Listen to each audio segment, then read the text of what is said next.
I requested a divorce while my wife was completely engrossed in studying a chess game. She didn't even glance up, just coolly asked 2 words. The reason? I thought for a second. I saw you with Ethan earlier today. She immediately slammed the chess book shut and stood up. Her expression was stern. He came to pick up some books. I know you don't like seeing him, so I didn't even let him inside the house. If you suspect I'm having an affair, please provide evidence. If you continue behaving this way, I'm going to start doubting the validity of this marriage. She hadn't realized anything was wrong at all. Even when I brought up the idea of divorce, she couldn't be bothered to put down her chess book. But the minute I mentioned her beloved male student, the woman who was usually so reserved and distant suddenly became aggressive and defensive. That kind of reaction was the answer in itself. At the police station, I sat in a daze watching Anya rush in. I never expected that the family member Ethan would call to bail him out would be my wife. Her perfectly tailored trench coat emphasized her slim figure. Even in her haste, she maintained that air of cold, elegant detachment. Anya looked up, saw me, and froze. She frowned slightly. "Coach Anya, my hand?" From the other side of the room, Ethan groaned, grabbing onto Anya's arm. "What happened? How's your hand?" Anya looked at Ethan's gauze-wrapped left hand and didn't push him away. Ethan furrowed his brow, holding his hand out to her. "I think my pinky is fractured. It hurts so bad." My hair was a mess. The red bruises on my face were throbbing, and my chest was covered in coffee stains. The contrast with the graceful, spotless Anya was brutal. It was a scene no one would believe. 2 people who were so completely different were actually husband and wife. Anya and I had been in love for 7 years and married for 3. She had always been completely focused on the world of chess, impatient with the ordinary interruptions of daily life. 2 weeks ago, we had a fight. She simply packed a bag and moved into the team dorms. Last week, I needed help getting my dad an appointment with a top specialist for slots that were impossible to get. I swallowed my pride, ignored the silent treatment between us, and begged her to use her connections. She replied coldly, "Preparing for a tournament. No time. Doesn't the hospital open its doors for you too?" Having known her for years, I thought I was used to Anya's emotional distance. I had comforted myself countless times, thinking she was just born with a lack of emotion, unable to understand other people's pain or show care and tenderness. But now, seeing Ethan leaning against her, looking upset and pouring his heart out, Anya, usually so icy, looked incredibly gentle, bowing her head to whisper comforting words to him. My eyes stung. I instinctively pressed a hand against my chest, which was starting to feel tight. Anya looked over Ethan's head and saw me. Meeting her gaze, I automatically turned my bruised face away to hide the injury. Anya was silent for a moment, then turned to the officer. "I'm here to bail out Ethan. What's the situation?" The 2 gentlemen got into an argument at a breakfast shop, which escalated into physical fighting. Both parties claimed the other started it, but before the officer could finish, Ethan shrieked, "Mark hit me first. There was a fly in the coffee his shop sold me. He wouldn't admit it, and then he shoved me." How could someone twist the truth like that? My voice trembled with anger. "You're lying! You set me up! You came right up to me and started swinging!" That morning, Ethan had bought a coffee. I brewed it fresh and sealed the lid myself. But moments later, he ran back, claiming there was a fly in it, and without saying a word, splashed the hot coffee all over me. I grabbed his collar out of anger, but he slapped me first. In the struggle, he hit the wall and hurt his finger. After hearing my side, Anya stopped Ethan from arguing further and asked calmly, Is there security footage? I felt defeated. We just reopened last week. I haven't had time to install cameras, and there are no street cameras nearby. Then it's a he said situation, Anya mused. She turned to the officer. Can we settle this through mediation? I refused. If I didn't clear my name today, who would dare buy coffee from my shop again? Hearing there were no cameras, a gleam of victory flashed in Ethan's eyes. He insisted I attacked him and refused mediation. The officer closed his notebook, looking resigned. If you refuse mediation for mutual combat, we have to book both of you. That means 5 to 10 days in holding. Ethan nervously stamped his foot. Coach Anya pulled out a business card and handed it to the officer. I am the president of the Chess Association. Ethan is my team member. He has a major tournament tomorrow. He cannot be detained. I can vouch for him as his superior. He has excellent character and would absolutely not strike someone first. There must be a misunderstanding. The officer looked at the card, then handed it back. I'm sorry, ma'am. Everyone is equal before the law. Detention depends on evidence and the case itself, not a boss's guarantee.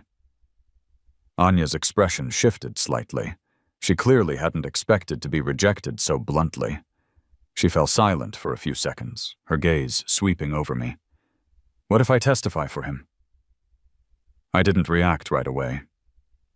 Anya looked away and said in a low voice, I was waiting for Ethan by the roadside this morning.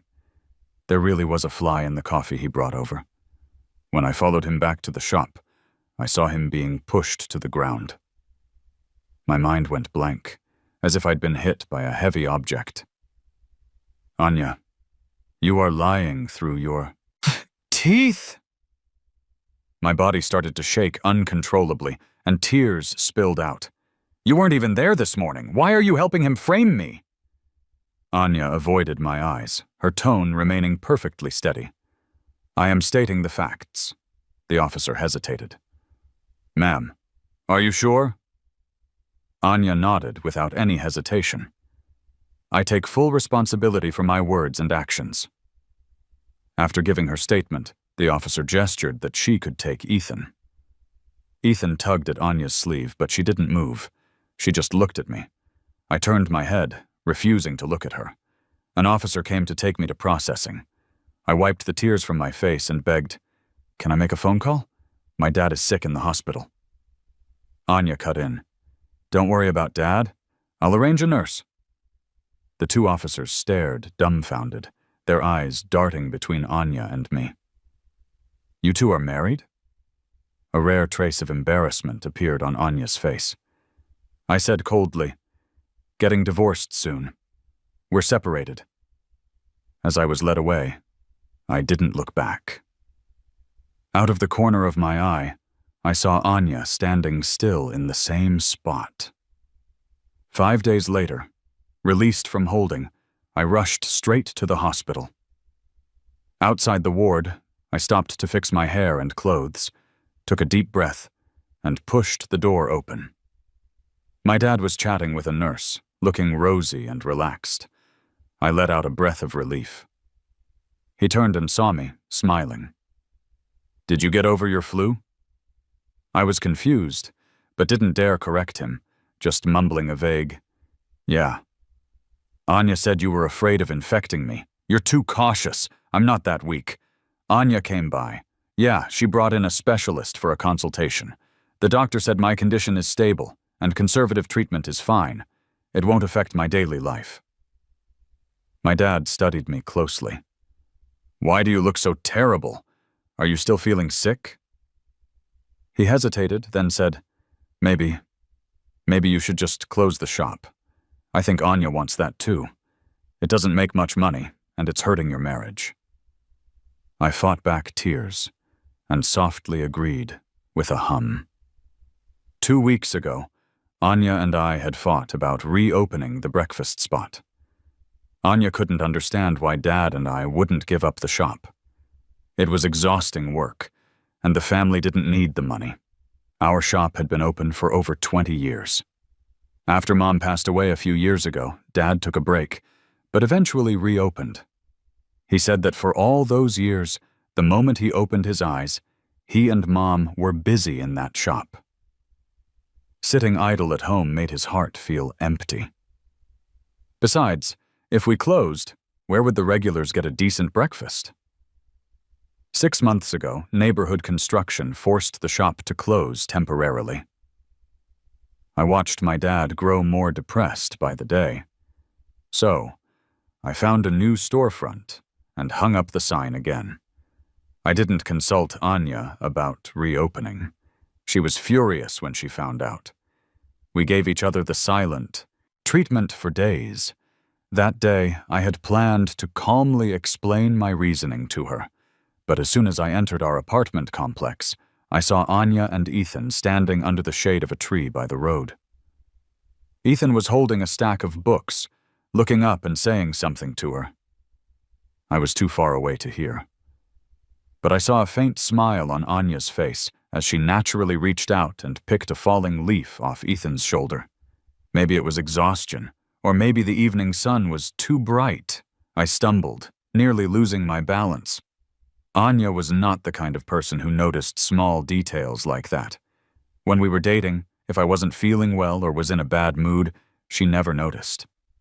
Sometimes I'd complain, and she would explain with a serious face, "I can't focus my attention on you all the time. If something is wrong, just tell me directly." I had comforted myself countless times that we grew up together, that I knew she was naturally cold and didn't mean any harm. But now, why could she notice something as small as a leaf? Simply because that person was Ethan. Ethan was Anya's star pupil, a genius recruited from another school. Anya, a woman of few words, was never shy with her praise when it came to Ethan. I once complained to her that he disrespected me, but Anya said I shouldn't be so hard on a genius. She said, "It's a trivial matter. Isn't a name just something for people to call you?" Turns out, my lack of respect was just a trivial matter, less important than a leaf landing on Ethan's shoulder. I sat on a park bench for a long time, thinking until the night grew late. Then I went home. Anya was sitting by the floor-to-ceiling window, reading a book next to her chessboard. Hearing the door, she didn't even look up, acting as if I were air. I pushed down the bitterness in my heart and said softly, "Anya, let's get a divorce." The reason? She didn't even blink. My mind was a jumble of thoughts, but I decided to start with the leaf. "I saw you with Ethan this evening." That was when she slammed the book down and stood up. "He came to get books. I didn't let him in. Are you still going to make a fuss?" She frowned. "If you suspect an affair, bring evidence. If you keep this up, I'm going to question the correctness of this marriage." Anya didn't realize it. Even divorce didn't make her put down the chess book. But mentioning Ethan got that aggressive reaction. That was the answer. Digging my nails into my palm, I smiled bitterly. "No need to question it. It is incorrect, so it should end. Anya, I'm serious. This isn't a tantrum. Let's divorce." For a split second, a crack appeared in her icy mask, revealing shock and confusion. After a long silence, I turned to go to my room. Anya suddenly grabbed my wrist tightly. "You just don't want me to bring up you reopening the shop without asking, so you're picking a fight to change the subject." She thought she'd found the logical answer. Ignoring my reaction, she started lecturing me. "Running a breakfast diner is hard work. I really don't understand, Mark. Why can't you ever weigh the pros and cons? I've already analyzed the correct choice for you." My chest felt tight. Once again, I realized that a guy who fries donuts and a woman who plays grandmaster chess really couldn't communicate. I took a few deep breaths and laughed self-deprecatingly. "Right. I'm just dumb. I can't weigh the pros and cons. You're smart. You're the genius. You know everything except why I need to run that shop. So please get the divorce done quickly and go find someone as smart as you. Okay, Professor Anya?" I shook off her hand and started packing. Anya didn't say another word. Only when I walked out with my suitcase did she speak. "You stay. I'll stay at the school dorms." She moved out that night. The next time we met was at the police station. I stayed at the hospital until dark, finally going home only because Dad urged me to. Dragging my exhausted body through the front door, I was shocked to see Anya busy in the kitchen. She had taken off her wire-rimmed glasses, and her usually severe hair was hanging loosely over her forehead. In a soft white sweater and a warm-colored apron, she looked nothing like the cold-faced national champion the world knew. She looked more like the quiet, peaceful girl from my memories. Seeing me standing blankly in the doorway, Anya untied her apron. "You're back? Let's eat." She placed a plate on the table, a golden omelet with a smiley face drawn in ketchup on top. Anya handed me a spoon. Her casual manner made me laugh in disbelief. An omelet with a smiley face held special meaning for us. When we were dating, I used to complain, usually the girlfriend coaxes the boyfriend when they fight. But with us, I'm always the one coaxing you. She had explained seriously, "I don't understand. I don't know how to make you stop being angry." So I taught her to make this omelet and draw a smiley face. Let the smiley face apologize for you. If I eat the smiley face, I'm not mad anymore. I had eaten Anya's smiley face omelets many times, and I had forgiven her many times. But right now, that plate looked like a silent insult. A surge of unnamed anger shot up in my chest. I flipped the plate over. The crash echoed as the mess sprawled across the floor. My voice trembled. "Anya, exactly how pathetic do you think I am? You helped Ethan frame me, and now you want to pretend nothing happened."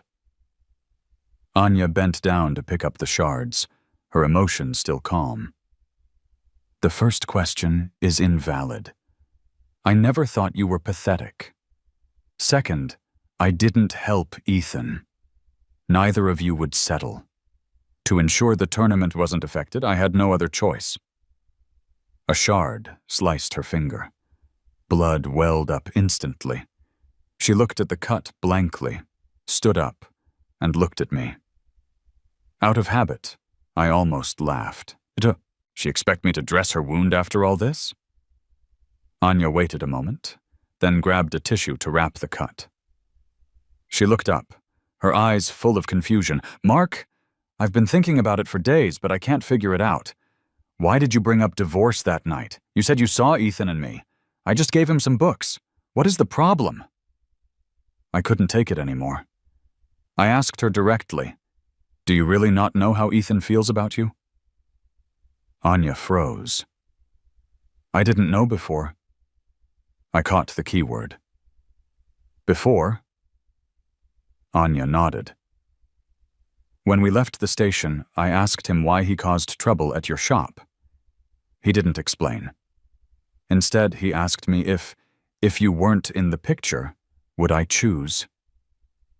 She stopped abruptly. I smiled bitterly. "So how did you answer?" Panic flashed in Anya's eyes.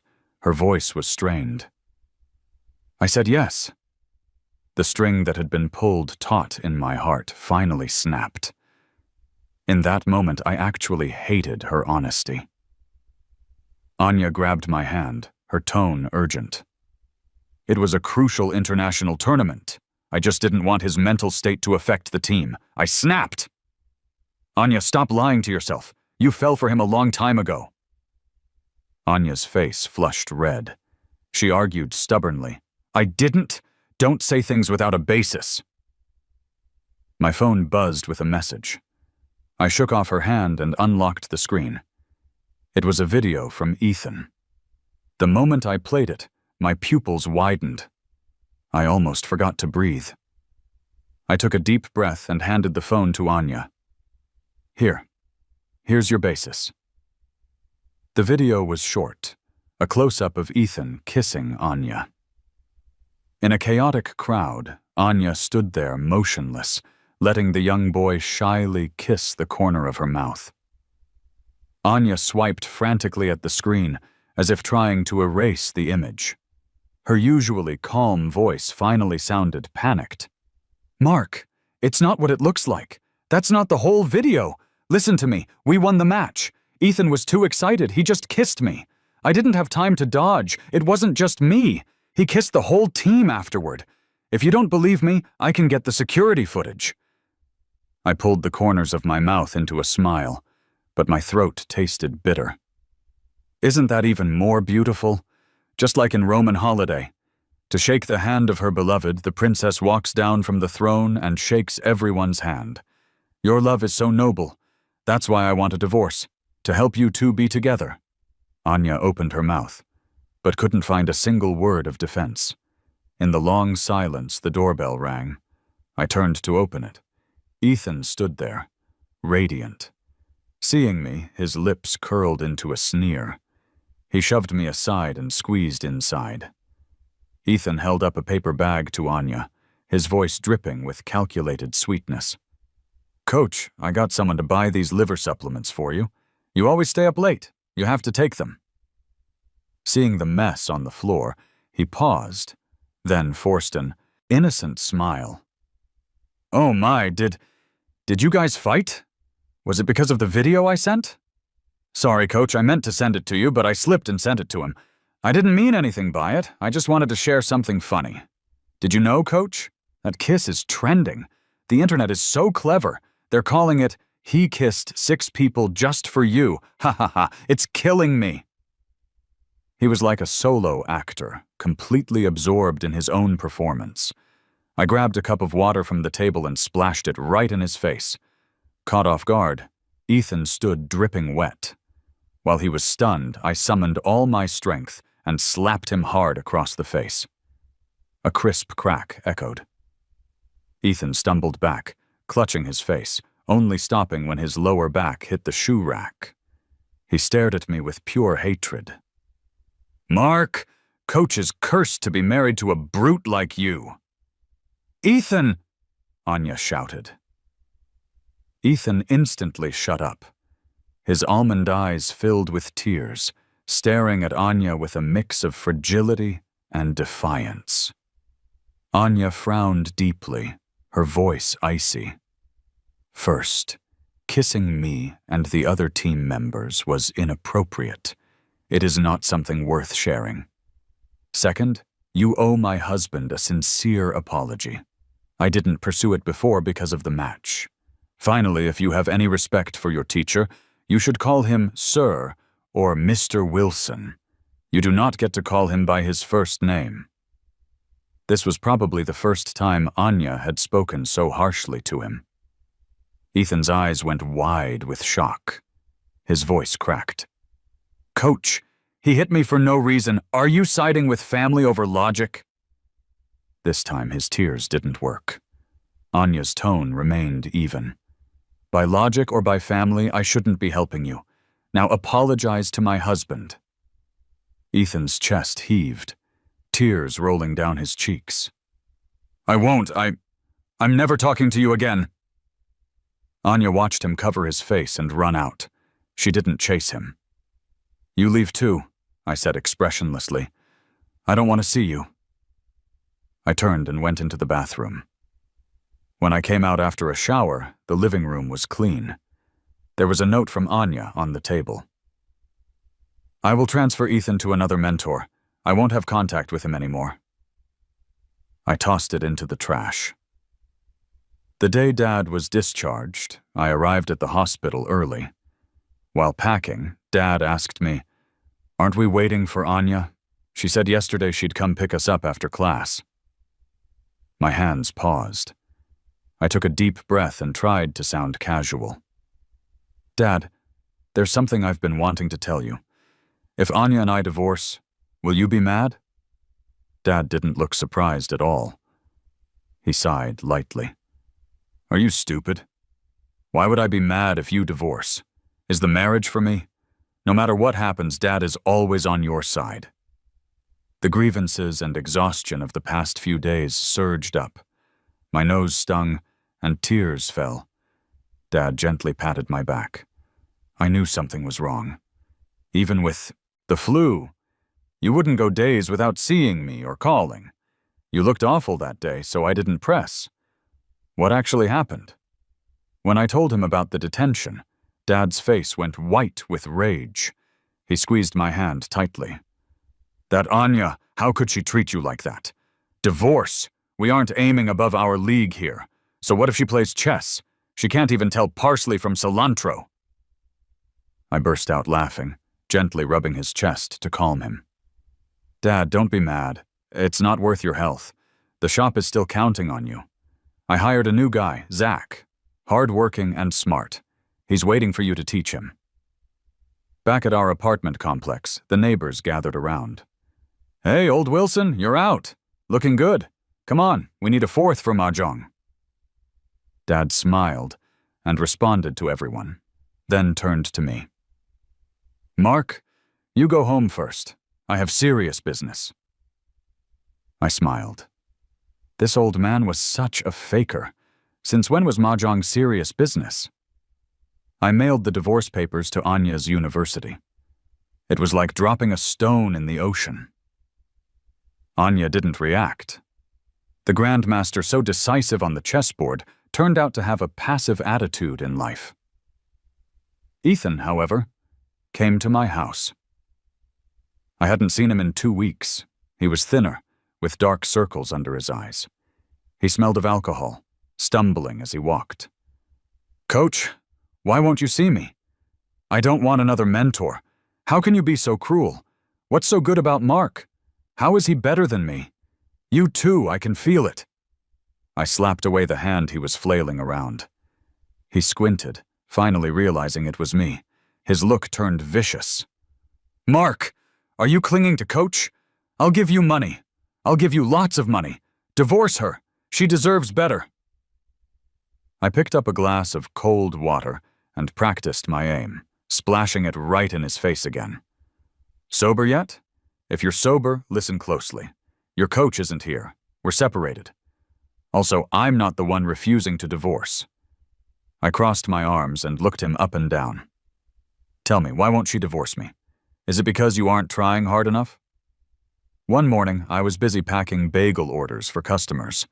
The new guy, Zach, nudged me with his elbow.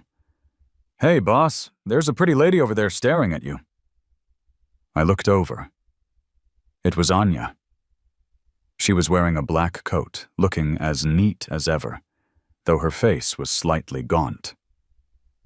I asked her, "Did you sign the papers?" Anya was silent for a long time. She didn't say anything. Instead, she rolled up her sleeves and started working, just like when we were kids, clearing tables, wiping them down. Watching this woman pick up used napkins, her practiced movements didn't look like a national chess champion. She looked like the girl from years ago, simply dressed, quiet, efficient. Anya had a rough childhood. After her parents divorced, neither wanted her. They dumped her on her elderly grandmother. Her grandmother was poor and senile, unable to care for her properly. I remember discovering Anya never ate breakfast. I asked her, "Why don't you eat? Aren't you hungry?" Anya kept a straight face and ignored me. I went home and told my parents like a dummy. After they lectured me, I realized not every kid had breakfast. My soft-hearted parents made me bring breakfast to Anya every day. At first, she refused. My mom coaxed her. "Anya, I need a favor. My Mark is a bit silly and gets bullied easily. Could you watch out for him at school for me?" Only then did Anya accept the breakfast, and she started seriously protecting me. Later, every weekend morning, Anya would come to the shop to help. It wasn't until high school, when studies got intense, that my parents insisted she stop working. You could say Anya grew up in my family. Watching her busy silhouette, I suddenly thought of my mom. If she knew how things ended between Anya and me, would she regret taking that child in? Dad came in from outside. Seeing Anya holding a steamer basket, he froze. "Dad?" Anya said softly. Dad kept a straight face. "Professor Anya, we aren't family anymore. Call me Mr. Wilson." Anya's face went pale. Her hands trembled on the basket. Dad took the basket from her. His voice wasn't loud, but it was clear. "Professor Anya, my shop is a small business, but over these decades it hasn't done badly. I saved it all for my son. If he wants to run a shop, he can. If he wants to sit at home and spend money, he has enough. I didn't hand my son over to you so you could bully him. You drank my soy milk for 10 years, yet you could lie and say there were flies in it. I watched you grow up, so I don't want to say ugly things. Just sign the papers. Let's part ways cleanly." Anya's lips quivered. She couldn't say a word. A few regulars eating in the shop chimed in. "All those bagels and coffee should have fed them to a dog instead of raising an ungrateful professor." "Old Wilson, you're too nice. If it were me, I'd complain to her university, helping a student frame her own husband. And you want to part ways nicely?" The harsh words struck Anya like arrows. She stood there in a daze until Zach, annoyed, ushered her out. That night, I worked late. When the hallway sensor light flicked on, I saw Anya. The woman who usually cared so much about her appearance was sitting on the floor against the wall, head down. The light stretched her shadow, making her look incredibly lonely. "Mark, you're back?" Her voice was hoarse.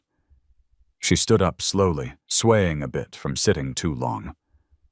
I silently unlocked the door. As I was closing it, Anya suddenly reached out to block it. Her eyes were full of panic and helplessness. "I'm sorry, Mark. It was my fault. Please forgive me." I shook my head and spoke calmly. "We've known each other since we were kids. Before I even knew what a crush was, I just wanted you to be happy. I told you, even if your parents didn't love you, I would always love you. I gave you everything, trying to make you happy. But somewhere along the way, I became the unhappy one. Anya, you're like a bottomless black hole, constantly draining my ability to be happy. I'm tired." Anya's face was as pale as paper. She offered a weak defense. "Mark, you know about my emotional distance. I don't understand a lot of things. I'll try to learn." I let go of the door and pulled some papers from the shoe rack drawer. Anya took them, confused. After scanning them, her expression shifted from confusion to shock. "Moderate depression?" I laughed at myself. After Mom died, Dad was in bad shape.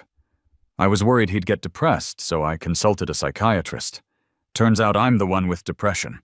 We're both sick. Let's treat ourselves separately. No one is obligated to save anyone else. Anya, we walked together for a long time. I thought we'd keep going. But now, this is where we stop. Anya's shoulders shook. She didn't speak. From the moment she saw the diagnosis, she hadn't said a word. When I went to close the door, she suddenly choked out, You said you would never leave me." I curled my lips into a smile. I wanted the Anya who stood in front of me when people bullied me, the Anya who carried me on her back for miles to the hospital when I was sick. But who are you? You're the Anya who helped someone frame me and let me rot in a cell for 5 days. What right do you have to question me? Anya's shoulders collapsed. She bent over, clutching her chest in pain. From under her trembling hair came a voice like a dream. "But you said you'd never leave me." I gently closed the door. Guess I lied. I don't want you anymore, Anya. After that day, Anya didn't bother me again. About a week later, she called. Her voice was much calmer. I redrafted the agreement. I've signed it. Anya had rewritten the asset division, giving most of the assets to me out. I didn't refuse. My family had given her our hearts for so many years, and I was left scarred by this marriage. This was the compensation I deserved. The day the divorce was finalized, I felt incredibly light. Turns out divorce decrees are just paper, but they feel like freedom. A few days later, Dad told me excitedly, "Mark, I finished my serious business." I was confused. What serious business? He played coy. Guess. I told you the day I got out of the hospital. I thought back. Something about a fourth player for Mahjong? Dad smacked me. Your innocence, the shop's reputation. Dad found the evidence. Anyone who bullies my son is going to pay. It turned out, from the first day he got out, Dad had been trying to clear my name. For days, the neighborhood grandpas and grandmas conducted a detailed search for witnesses and clues. Finally, they found a car owner whose dash cam was pointed right at the shop's entrance that morning. The video clearly showed Ethan turning away with the coffee, opening the lid, and putting something inside. It also showed him splashing me and throwing the first punch. When I went to the police station to report it, I ran into Anya. Coincidentally, the officers on duty were the same two from before. One officer was confused. Did you two plan this? Are you reporting a crime or surrendering? Anya was there to turn herself in for perjury. I replied, didn't plan it. She's surrendering. I'm reporting. The cop looked like his brain was frying. Are you guys married or not? We were last time. We're divorced now. With solid evidence, the police opened a case immediately. Ethan was detained and fined for malicious slander. He had to pay damages and issue a public apology. Although it didn't count as a criminal offense, it left a record. It would affect his future schooling and career. Anya was also held accountable for perjury. Because she turned herself in, the punishment was lighter. The university demoted her, but Anya voluntarily resigned. She posted the case results online, confessing to the perjury. She also announced she would never participate in professional chess competitions again. The scandal between Anya and Ethan was shared widely by the internet and went viral. Because of that spontaneous kiss at the international tournament, the two had been internet darlings. The story of "he kissed 6 people just for you" had been praised as a real-life Roman holiday. But as the public apology revealed the truth, the sweeter it had tasted before, the more disgusting it felt now. After all, Anya helped her student frame her own husband. Who would believe they were innocent? Furthermore, someone revealed an anonymous account of Ethan's called Teacher's Little Sweetheart. It detailed all the favoritism and spoiling he received from his mentor. Later, 2 students reported Ethan under their real names. They claimed he used his mentor's favor to bully them into giving him first author credit on their papers. The scandal grew. After a school investigation, Ethan was expelled from the graduate program. I heard he went to a chess club in Japan. There was no news of him after that. Anya went to teach at a university in Hong Kong. Before she left, she came to find me. It was late autumn, and a light rain was falling. Anya held an umbrella and a bouquet of yellow roses.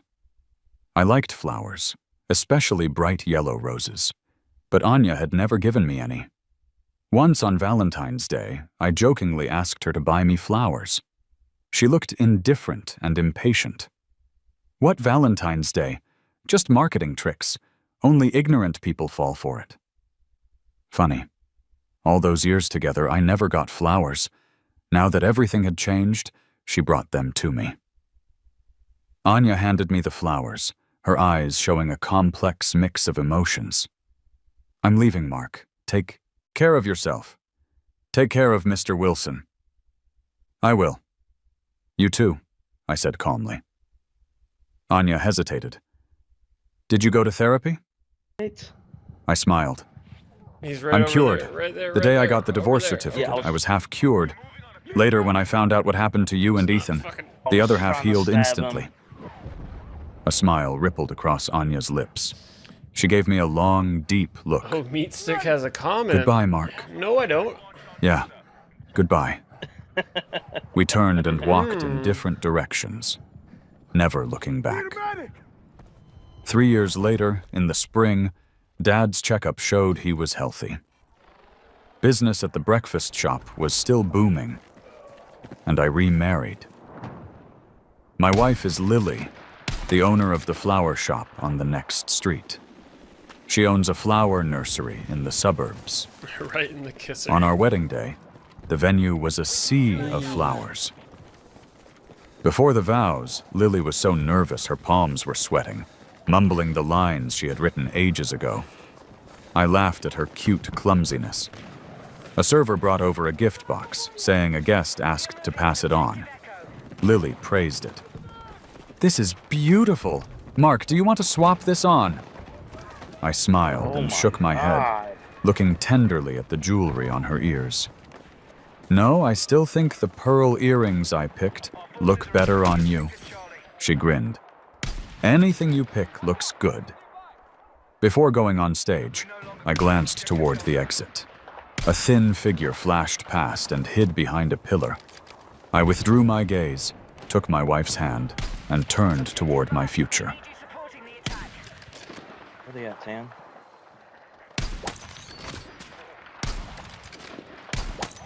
Oh, we both suck? Speak for yourself. Yep. We both suck. I'm here. Oh no! Told you. Enemies are attacking objective Bravo. I'm trying to save you, and you're shit talking. Be advised. Yeah, it'd be like that sometimes. But lately, though.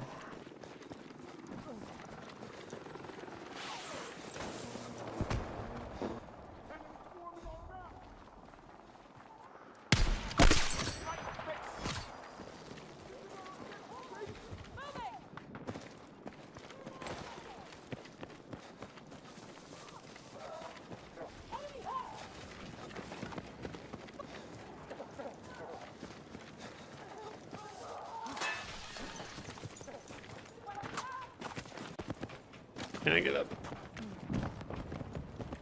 Okay, that's a visual confirmation of hostile heavy armor bearing west.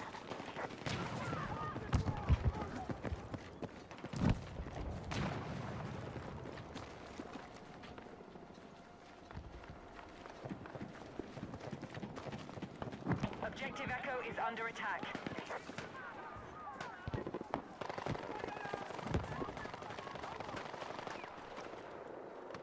Objective Delta has been neutralized. Alright, we now hold more objectives. Keep pushing.